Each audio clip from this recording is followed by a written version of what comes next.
why I paint what I paint, and it ties us into our ancestors and our history. And I thought, what a perfect marriage.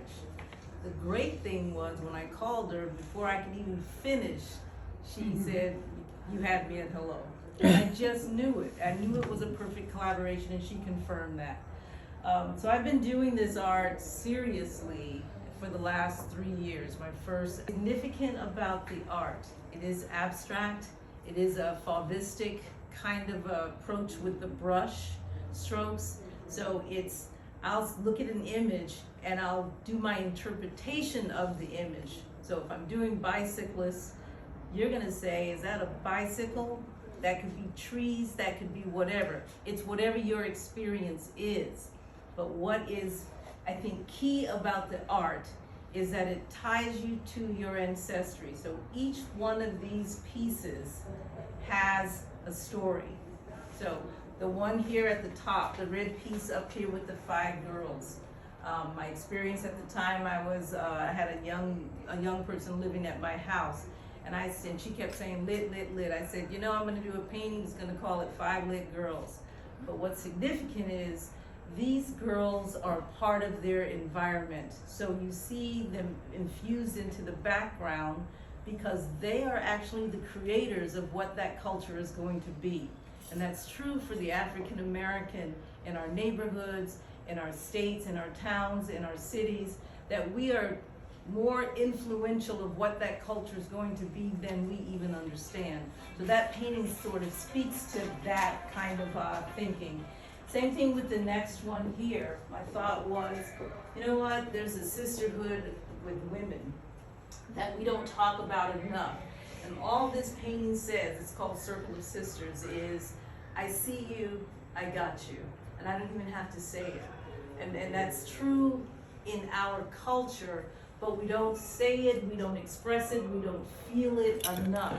But for women, I see you and I got you, right?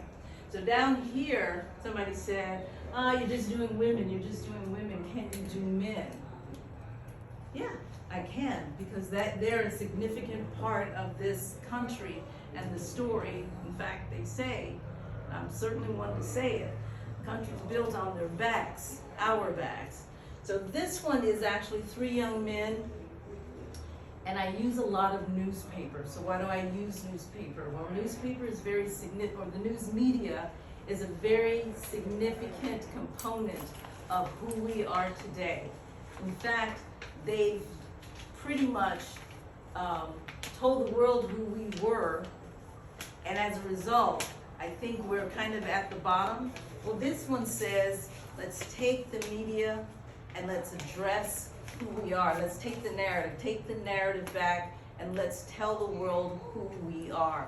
So you see them donned in newsprint as their shirts, if that's what you believe that to be.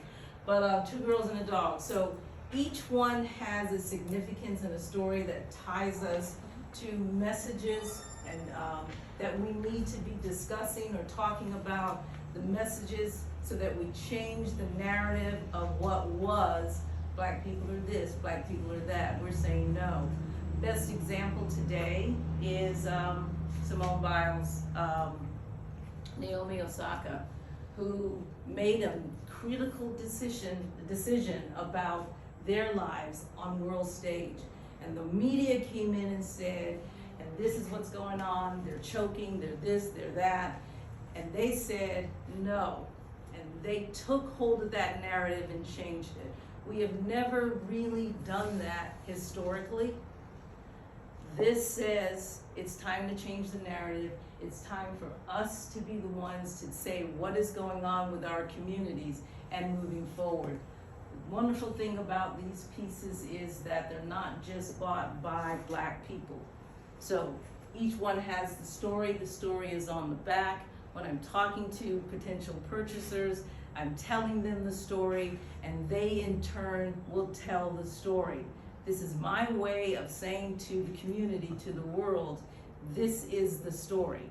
So when somebody hangs it on their wall, whether they're Black, white, Hispanic, what have you, they get to tell the story, but they tell it through pictures, through something that's beautiful. our job, and that's what this art does, is to change the narrative. Whatever your talent is, change it. And that's what I try to do here. Any questions?